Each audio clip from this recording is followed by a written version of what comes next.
So what makes this, in my opinion, the best workbench design out there? I've taken the best parts of large workbenches and small workbenches and put those together while solving the issues of both. The problem with normal workbenches is that they are designed to do one thing, and oftentimes that leaves us with a huge workbench or one that's way too small. So with this new design, we are going to solve that problem so that you're no longer limited to the standard shape and size of your workbench. You can transform this thing to handle any task at any time. And the best part of all, it's super simple to make. So I've built and designed a ton of different workbenches over the years to fit my different workspaces and my different applications. Like this big monster here, yes, it's nice, but it takes up a ton of room, and it's actually really hard to assemble things on this because you're always trying to reach parts and reach across. So that's whenever I designed this one. This is probably one of my favorite workbenches that I built. And it's really not a whole lot different than the big one, except for the width. This is a 3 foot by 8 foot workbench. The length comes in super handy for assembly on certain builds, but the only downfall of this is the same thing that I love about it, the length. I'm working on a smaller project and using up this side of the table, and I have parts over here. Then I have to walk around the table, get my parts, do all of that different stuff. And sometimes 8 foot is just too much. Not only that, if you're working in a garage or a smaller shop, you simply may not have room to store an 8 foot table. Till now. So I know that there's 1,000 different styles of workbenches out there. You can get crazy, super fancy if you would like. But to me, a workbench is made to be a workbench, to take a beating and to not be afraid to use it as a workbench. So over the years, all of my workbenches have been super simple base designs. Then I could just add some little features and things like that if I wanted. So let's go ahead and jump into building this transforming workbench. The entire frame is going to be made out of 2x4s. If you want a fancy workbench, then you do you. You can apply the same process that I'm about to do to about any style of workbench and come out with the same results. But let's go ahead and get started on this super simple transforming workbench that you can build in a day. So I'm going to start this project off by cutting everything that I need to build my legs. And we're going to be needing 12 legs for this project because it's essentially 3 different tables. So let's cut 12 boards that are 30 inches long, 12 that are 4 inches long, and 12 that are 19 inches long. And as always, I'm going to teach you step by step on how to do everything to build this. But if you're a plans in the hand type of person, head over to my website. I'll make sure to throw a link in the description. So I have the parts for 4 leg assemblies cut. I'm going to go ahead and put these together, but keep in mind, the only thing that we have to do is make 8 more. So putting these legs together, super simple. I'm going to start off with my 30-inch board. Then I'm going to take one of my 4-inch pieces and put it at the very bottom. Once I have this first piece lined up, I'm going to go ahead and pre-drill these small blocks just to keep them from splitting. The larger pieces we will not have to pre-drill. And this little white piece of 2x4, it's actually a spacer. You can use any piece of scrap. You can either measure out 3.5 inches from the top of your first block, or you can use a spacer like this. Now let's just set our 19-inch board on top of our 30-inch board and throw in a couple of screws. And that's as simple as it is to make a leg. So this bottom notch is actually going to be our bottom rail that holds up our shelf board. And this top notch, that's going to be for attaching it to the top rail that holds the top of the table. Let's go ahead and knock out these other ones. So since this is a mobile workbench, you have to take into account the wheel size. I'll be using 3-inch wheels, and my comfortable working height is right around 34, 35 inches. So that's why my legs are 30 inches long. Now, if you like a shorter workbench or a taller workbench, then just make your adjustments on the 30-inch board and the 19-inch board. Since this is a basic workbench, I'm just screwing these boards together. If you want to counterbore these screws and put dowels in, then by all means do that. You can use any type of joinery that you would like. But for the purpose of this workbench and to keep it simple, this will do the trick. So I knocked out these 4 legs in no time. So I'm going to go ahead and put the rest of these together. Then we'll move on to cutting and installing our rails.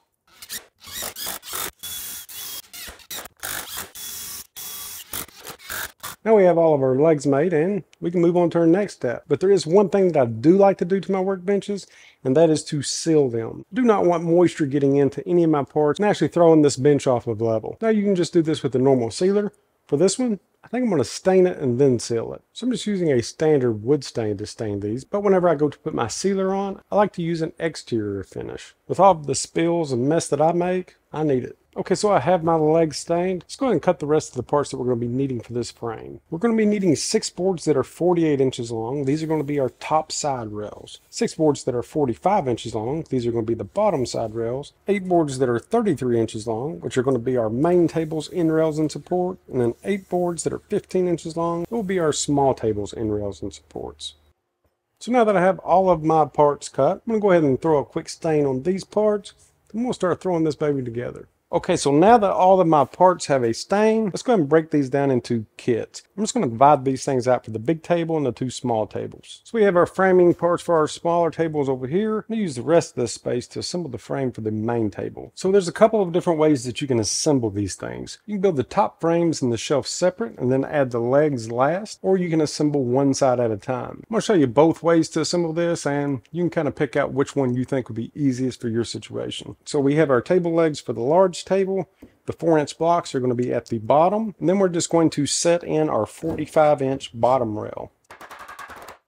So with this bottom rail, we want to even with the outside of our legs. Check for square, and now we can install it. And for assembly of all the frame parts, I'm using 2.5-inch screws. So now with our bottom rail installed, let's go ahead and install this top rail. Now whenever you're installing the top rail, we actually want to leave some overhang because we're going to be using this to connect to our end rails. So I want 1.5 inches of overhang on each side. And that's all there is to making the first side. Let's go ahead and knock out the second one, and then we'll add our connectors. And just a tip in case you need to make some final adjustments to square, just put one screw in each board to start with. And if you need to make any adjustments for square, this is going to allow the parts to shift a little bit easier. So now with both of these sides done, I'm just going to flip these over on my work surface and make my first connections using the 33-inch material. So the first board that I'm going to install will be the end board. And I actually wish this table was already done because I'm running out of room here. Yeah. Okay. So since my current workbench isn't quite wide enough, and the workbench that we're building will actually solve that problem, I'm going to install one side at a time. So it's all that I'm going to do is take my 33-inch connecting board here and just butt it up against this 1.5 inches of overhang that we left. Once that's in place, let's go ahead and throw in some screws. So with our first side rail installed, let's go ahead and do the exact same thing on the opposite end. I'm going to put one screw in the very center, connecting it to the 30-inch board, and then 2 screws on the end of our overhang. So now that we have the end rails on to help stabilize this thing, maybe we can go ahead and put the other side on. And for the opposite side, we're going to be attaching this the exact same way. So before I actually screw in this opposite side, I'm going to go ahead and just slide my tabletop supports in. That way they'll be easier to install whenever it comes time. Now with our tabletop supports in place, let's go ahead and attach our opposite side. Now for the 3 tabletop supports, I'm just going to space these out at 1 foot apart. And honestly, 3 may be a little bit of overkill, but I really have no clue what will end up on this thing, so better safe than sorry. And to install these, I'm just putting 2 screws on each end. And if you like builds like this and have made it this far into the video, then do me a favor and hit that subscribe button and notification bell. After you get your first end installed, we'll make sure that our board is square before installing the opposite side. So now with our tabletop supports installed, let's go ahead and install our shelf supports. So our bottom shelf supports are going to go on the inside, just like this. And to help hold these into place and to make sure that they're level with our shelf boards, I'm just going to use a part from another table and clamp it to the side rails. And for the 2 supports that are touching the leg, I'm going to install a screw on the inside as well. This is just going to help to tie everything together. Let me just repeat this step for our remaining shelf boards. And the last of the 3 bottom shelf boards will go in the very center. Since we already have it upside down and it's pretty heavy, let's go ahead and add the casters. So the 3-inch casters that I'm installing actually came from Harbor Freight, and I love these things. I know there's a lot of people that look down on Harbor Freight items, but all I know as far as the casters go, these things are awesome. If anybody out there has had any experience with other Harbor Freight products that are good quality and price, throw them down in the comments and share with everybody. But these are the exact same casters that you'll see on all of my workbenches. And I also like to put swivel locking casters on all 4 sides. All right, so now that we have the larger of the 2 frames made, this is actually kind of satisfying. It's time to make the smaller 2 frames. And this time, I'm going to do it a little bit different. So for this one, I'm actually going to make the frames for the tops and the bottoms and then add the legs. And if you like this better, you can do this for the first one. I'm going to start off with the bottom shelf. And since these tables are only going to be 18 inches wide, I'm not going to put any support boards in the center. Again, if you'd like to add one, it's definitely not going to hurt. But our shelf board will actually sit on top of this, and this span is really nothing to worry about. So since this is the bottom shelf and our ends will actually be overlapping into the legs, we need to leave 3.5 inches of space on each end. So for that, I'm just going to use my little piece of scrap wood. And once I get my supports in place, I'll put on the right bit and install them. And when you're trying to keep parts in place, sometimes it's easier to pre-start with a little pilot hole, just enough to get the screw started. And that's our bottom shelf. Now let's go ahead and put together our top frame. So if you remember from the larger table, for the top frames, the support boards are flush with the ends. So far, I'm actually liking this a little bit better, but we haven't attached it to the legs yet. There's our top. Now we can attach these two parts to our legs. So starting off with our bottom shelf, let's just bring our legs in and slide them into place. We'll do this all the way around. So now with the bottom shelf frame in place, let's throw in some screws. All right, the bottom's installed. Now let's put the top on. And the top should just slide right over the parts of the legs that are sticking out. So with our top in place and everything level, you know what to do. Throw in some screws. And now I'll just flip this over and put the casters on. That's the second way of putting these things together. Honestly, I think this was a little easier, but up to you. So I'm gonna go ahead and put the casters on this one, throw together the second one that will be identical, and then we'll install the tops. So now with all the table frames made, we need to break down some parts for the shelving and the tops. And since I have these table frames already here and ready to go, I'm gonna use these as my cutting station. Okay, so I'm not even done with this build yet, and these breakaway tables are already coming in handy. So I'm supporting one half this material with the main table frame, and the other half with a small table frame. Now I can make this cut without having to worry about my material dropping off, breaking, cracking, whatever. So, pretty cool. So for the large table, I'm going to be needing a piece of plywood that is 36 by 48 and a piece for the shelf that is 36 by 38. And since I have my new extra support, I'm going to be using Craig's track saw for this. Perfect. These tables are going to be awesome. Now, as far as my workbench tops typically go, I personally like to inset them into the frame. But for this simple build, I'm just going to be screwing the material to my frame. So with the tops and the shelves cut for our main table, I'm going to go ahead and cut the tops and the shelves for the smaller tables. So I'll need two boards that are 18 by 48 and two boards that are 18 by 38. I'm going to go ahead and get those cut, and then we'll finish this thing up. Okay, so we have all the tables put together. We have all of our shelving cut. We have all of our tops cut. I went ahead and put a dark stain on my tops just to save a little bit of time. So let's put it all together. So we are going to start off just by putting our bottom shelves in, and then we'll attach our tops. So for the larger table, just slide this right into place. You don't have to worry about cutting around legs or anything like that. I'm just going to mark my screw placement that matches my support board. That way I know where I can go down the center. Then I'm just going to use 1 1/4 inch screws to fasten all this down. Again, screw placement, that's completely up to you. If you'd like to attach it from underneath, go for it. The main thing that I want to make sure of when installing my screws is to place them 3/4 inch in from the edge. This is going to make sure that I'll be installing the screws in the center of the 2x4. Okay, so now that the bottom is installed, let's go ahead and put our top on. And for the top, since I know that all of my support boards are at 1 foot intervals, I'm just going to go ahead and mark that. That way I can get a screw in each one. And if you're wondering why I like to stain my workbenches dark, honestly, it's because I can see my material better while I'm working. Plus the dark stain is going to help to hide any other lighter stains that I may get onto the bench. Again, that's just my preference. And another option for these screw holes, if you do not like the way that they look on top, again, you could counterbore these and finish this off with some dowels. Or before you stain the top, you can simply put some wood filler down in each one. But personally, the exposed screws really doesn't bother me. And then if I do something crazy, like forget to lock in the depth of my plunge router and route right through the top, like I've done before, then I can just simply unscrew the top and switch it out. I'm just using this scrap piece of plywood to line up my screw placement for the center. But do you notice how this dark work surface helps to brighten up this plywood? This is what I was talking about whenever I said it helps me to visualize the material or actually see what I'm working on. All right, so this is our larger workbench. 3 foot by 4 foot, which to me is a perfect working size. Being able to get around all these areas without having to walk around a big table. So this in itself would actually make an awesome little workbench. But let's go ahead and finish these other two up, and I'll show you just what this thing can do. Just like we did for the larger bench, we're going to start off with the bottom shelf. We'll get that all screwed into place and then install the tabletop. We'll repeat this for the second one. Then it's time to attach these tables. Again, like I said earlier, I typically like to inset my tabletops, but another option for an exposed tabletop is edge banding.